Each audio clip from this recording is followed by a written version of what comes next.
sur Zoom. Merci Jean-Luc, merci à chacun. C'est une grande joie d'être avec vous ce soir. Je me sens proche, même si je suis effectivement depuis la France. Voilà, donc j'ai choisi ce texte parce que quand Jean-Luc m'a parlé de l'adoration, assez vite j'ai pensé à cette Samaritaine qui a soif de Dieu. Et je me dis que peut-être que le sens profond de l'adoration, de cette louange qui monte vers Dieu, c'est cette soif profonde que toute Église a et que tout homme et toute femme a dans l'Église. Et c'est peut-être ça le pilier le plus important de notre Église, avoir ce cœur, cette soif de découvrir davantage Dieu. Alors ce texte, on le connaît tous bien, ce texte de la Samaritaine. Ce texte, c'est la soif de cette femme et c'est cette femme qui rencontre la soif de Dieu. Donc, il y a cette soif de la femme et puis il y a cette soif de Dieu envers la femme. Donc, c'est l'histoire d'une rencontre. C'est la rencontre de Dieu avec la soif de l'homme. C'est la rencontre de Dieu avec la soif de cette femme.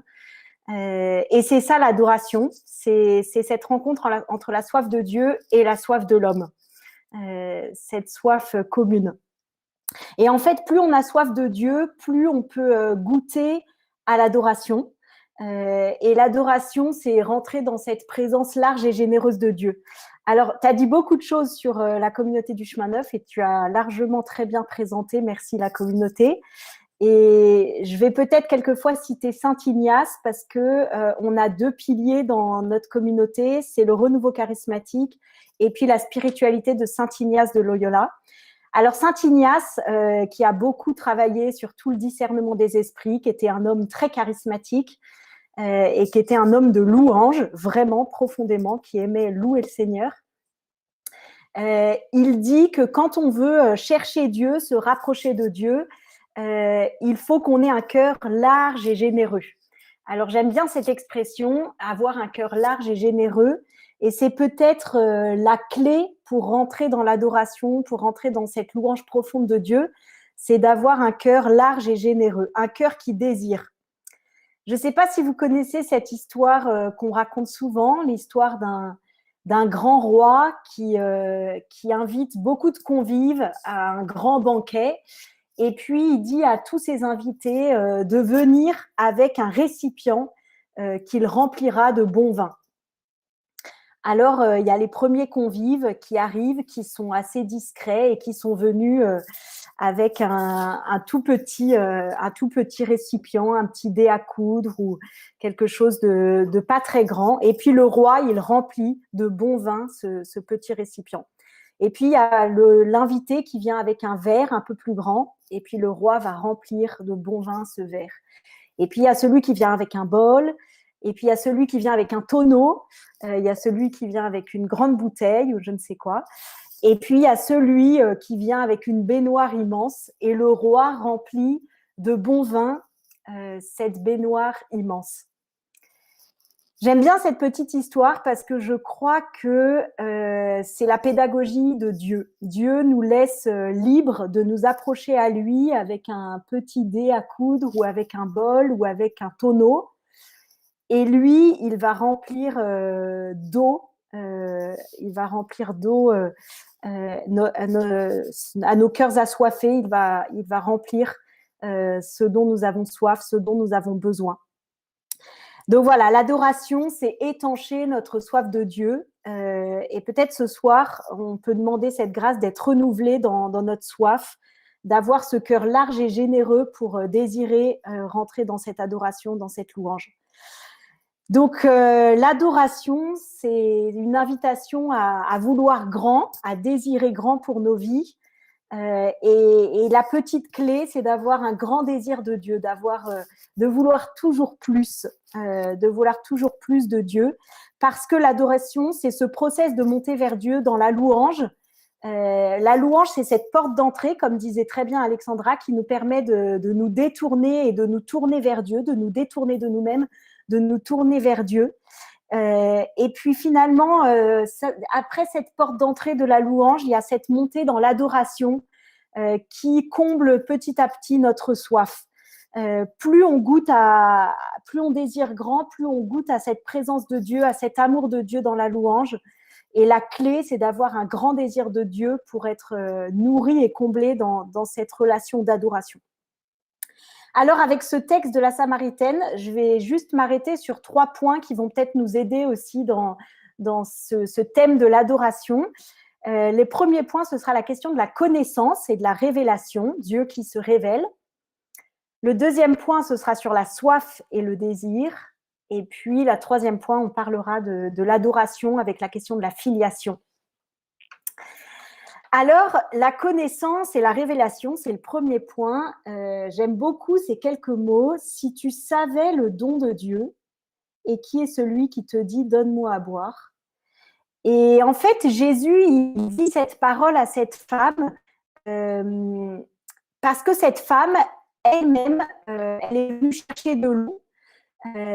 Et c'est Dieu qui s'est révélé à cette femme. Jésus s'est révélé au puits à cette femme. Jésus, il a l'initiative de la rencontre. Notre Dieu, c'est un Dieu de rencontre, c'est un Dieu qui se révèle, c'est un Dieu qui se laisse naître et c'est un Dieu qui a l'initiative. Alors, cette femme, on peut contempler sa détermination, voilà, elle est active, elle travaille, elle va chercher l'eau. C'est une femme qui suit la loi, on sent qu'elle connaît bien les règles entre les Juifs et les Samaritains. Et en même temps, c'est une femme qui est à l'écoute dans son désir d'aller au puits, de prendre l'eau. Elle se laisse désarmer par cette rencontre. Elle se laisse, elle se laisse déplacer. C'est une femme qui est à l'écoute de ce qui se passe au puits. Et au puits, elle se laisse rencontrer par le Seigneur. Si tu savais le don de Dieu. Alors, c'est vrai qu'on peut rentrer dans ce mouvement de l'adoration que parce qu'on ne connaît jamais complètement le don de Dieu. Le don de Dieu, il restera toujours un peu mystérieux pour nous parce que ce n'est pas dans notre plénitude d'homme qu'on aura accès complètement à cette plénitude de Dieu. Et c'est dans la vie éternelle qu'on pourra goûter pleinement à cette vie de Dieu. Et en même temps, tout notre chemin sur terre, c'est toute cette préfiguration de ce qu'on vivra au ciel, de cette vie de louange et d'adoration, de cette vie en Dieu, de cette vie où on connaîtra le don de Dieu, où on saura pleinement quel est ce don de Dieu. Donc Dieu, lui, il passe sa vie à se révéler totalement à nous.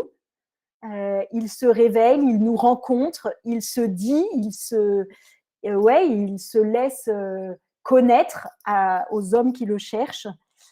Et en même temps, nous, bien souvent, nous sommes centrés sur nous, nous passons à côté du don de Dieu parce qu'on est trop préoccupé par nos petites vies, parce qu'on est trop centré sur nous, parce qu'on est trop pécheur et que le péché est un obstacle à ce don de Dieu, parce qu'on est trop indépendant. Finalement, on n'a pas toujours besoin de Dieu. On est trop ou pas assez.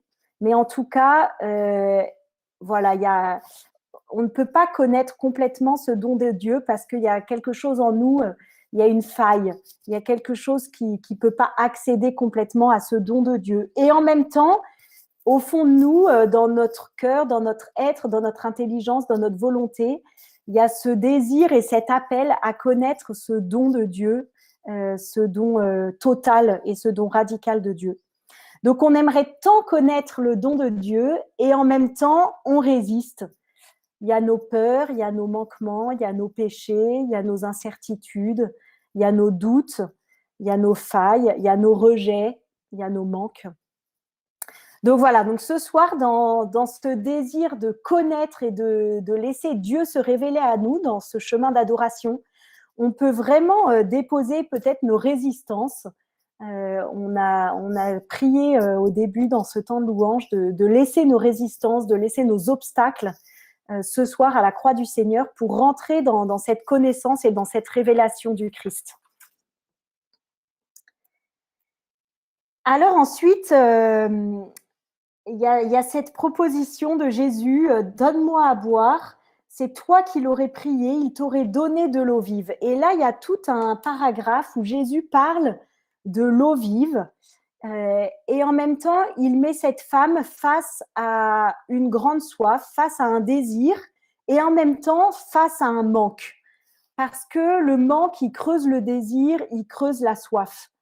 Et c'est une bonne question, le manque. En fait, moi, je me disais, c'est très bien qu'on puisse parler de l'adoration et de ce thème quelques semaines après Pâques, parce que au cœur de Pâques, je crois qu'on a pu chacun expérimenter le manque. Parce que Jésus est ressuscité, mais après 3 jours, il est mort. Et après, on est rentré dans un temps d'attente. Vendredi saint, samedi saint, jusqu'au dimanche de Pâques, on attend, on est dans un manque. Toute l'Église attend. Alors c'est vrai, on sait déjà à la fin de l'histoire, on sait déjà que Jésus va ressusciter, mais on est quand même dans une période d'attente, de creux, de vide. J'aime bien quand le samedi saint, on parle du grand silence. Il n'y a plus de cloches, grand silence sur le monde, parce que Jésus est mort et qu'il n'est pas encore ressuscité. Alors, je ne suis pas très bonne en poterie, mais il me semble que pour faire un beau vase en poterie, il faut d'abord creuser. Et c'est en creusant qu'on peut faire advenir un vase, qu'on peut faire advenir quelque chose de beau dans la poterie. Il faut le creux, il faut le vide, il faut le manque pour laisser jaillir un vase, pour laisser jaillir la vie. Et avec Jésus, c'est pareil. Il faut la mort pour laisser jaillir la vie. Il faut l'attente, il faut le manque pour laisser jaillir la soif, pour laisser jaillir le désir. Et le manque, en fait, il fait vraiment partie de notre vie. On manque toujours de quelque chose, on manque toujours d'affection, on manque toujours de reconnaissance, on manque toujours de ceci ou de cela parce que notre vie n'est pas assez ceci ou pas assez cela. Et puis parce qu'au cœur de nos vies, on a sans doute déjà posé des choix. Et j'aime bien dire que choisir, c'est renoncer. Donc si on a choisi certaines choses, c'est qu'on a renoncé à d'autres choses. Donc le manque, il fait partie de notre vie. Et pourtant, si souvent, on voudrait faire partir le manque. Le manque, il nous dérange.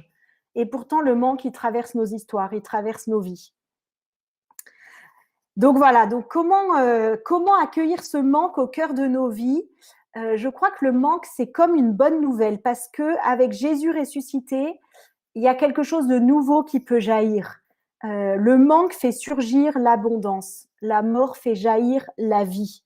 Et en fait, il faut consentir à ce manque pour croire en la résurrection.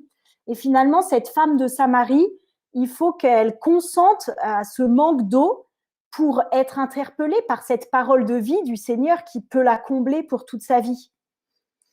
Donc, on ne peut pas faire l'impasse du manque, on ne peut pas faire l'impasse du vide. Et au contraire, on est appelé à y planter notre vie d'insatisfaction, notre vie de frustration, notre vie de manque, notre vie de manquement, notre vie de pauvreté. Parce que dans ce manque, on peut goûter à une adoration véritable avec le Seigneur. Parce que la soif rencontre le manque. Et que, en fait, l'adoration profonde, c'est cette soif et ce désir de Dieu qui peut être comblé, qui peut rencontrer cet amour total du Seigneur.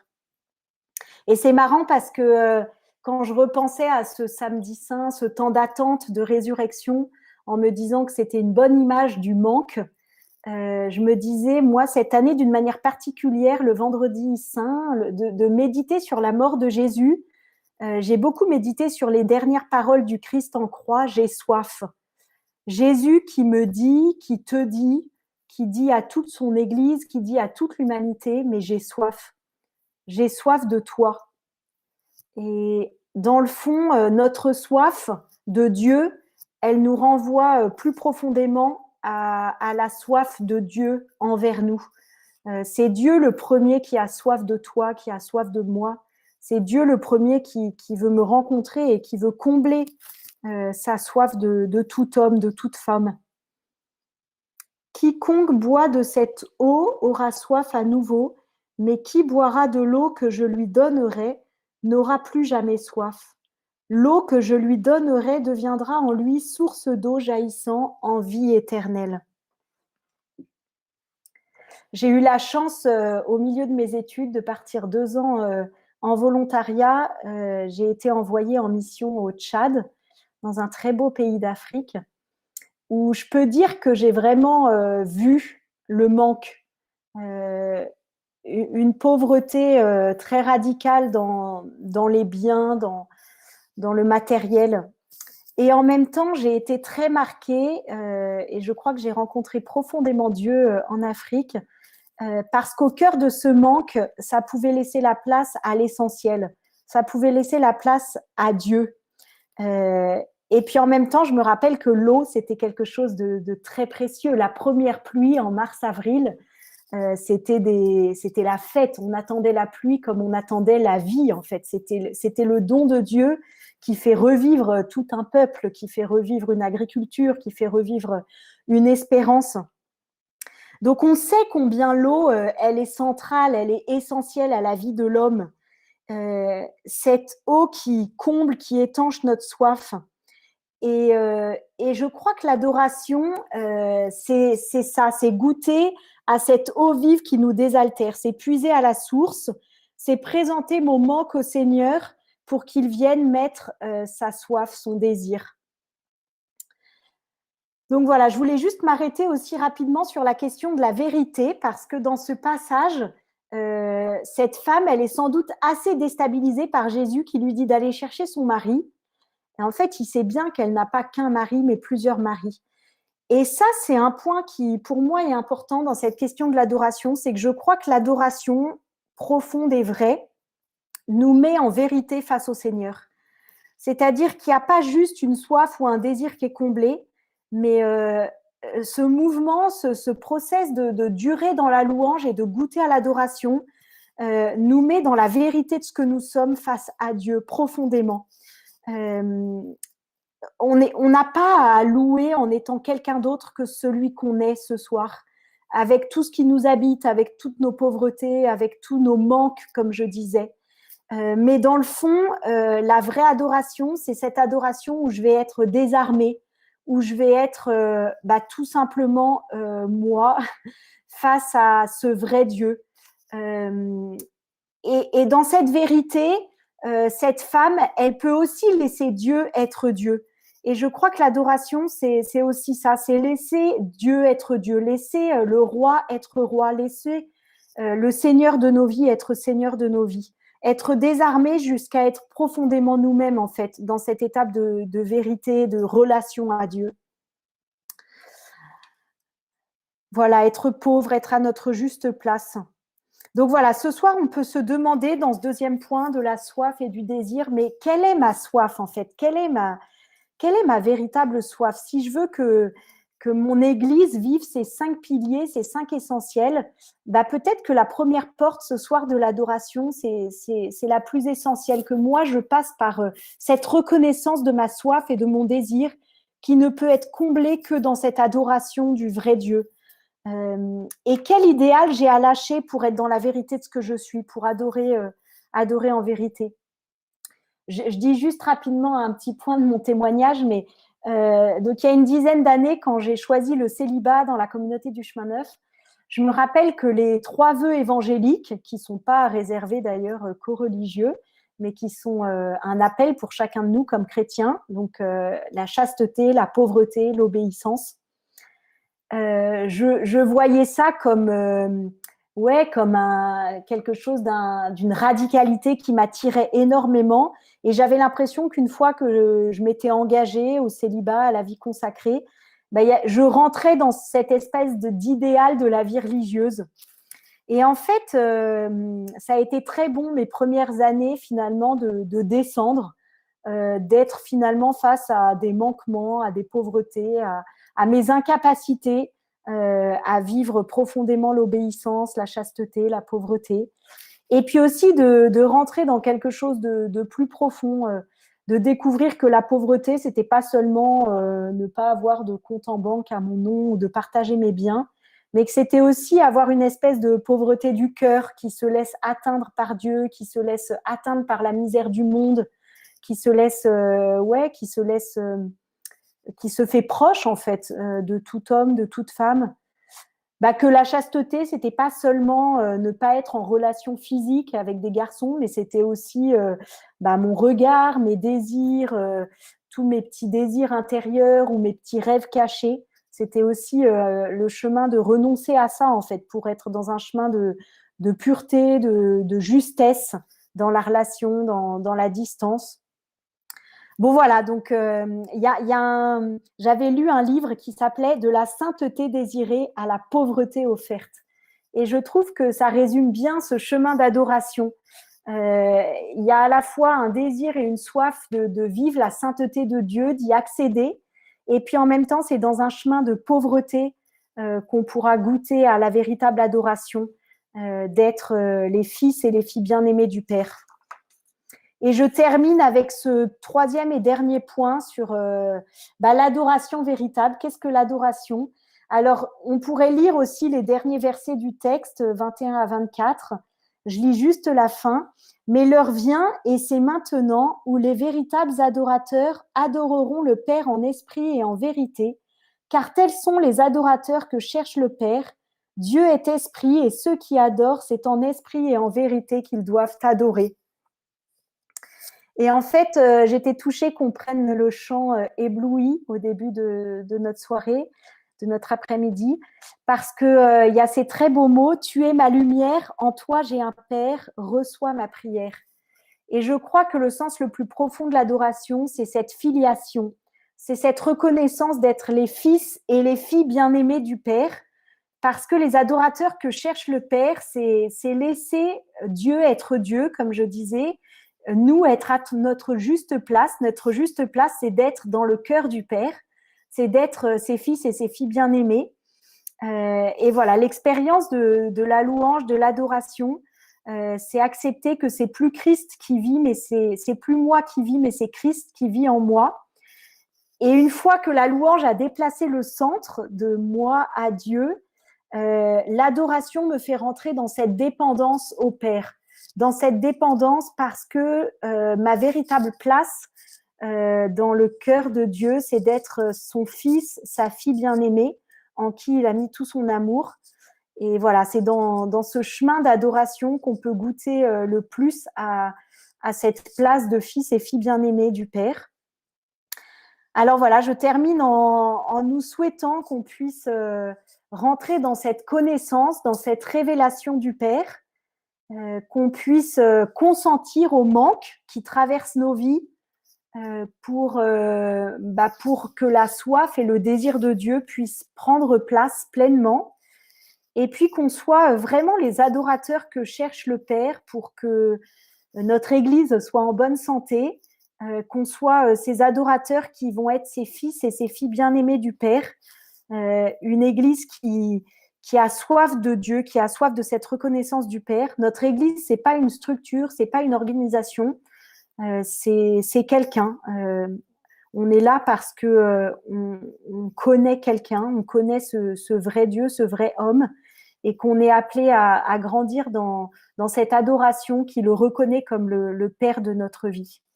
Donc voilà, que le Seigneur nous bénisse et nous donne de rentrer dans cette adoration et cette louange, dans cette filiation, d'être les fils et les filles bien-aimés du Père. Amen.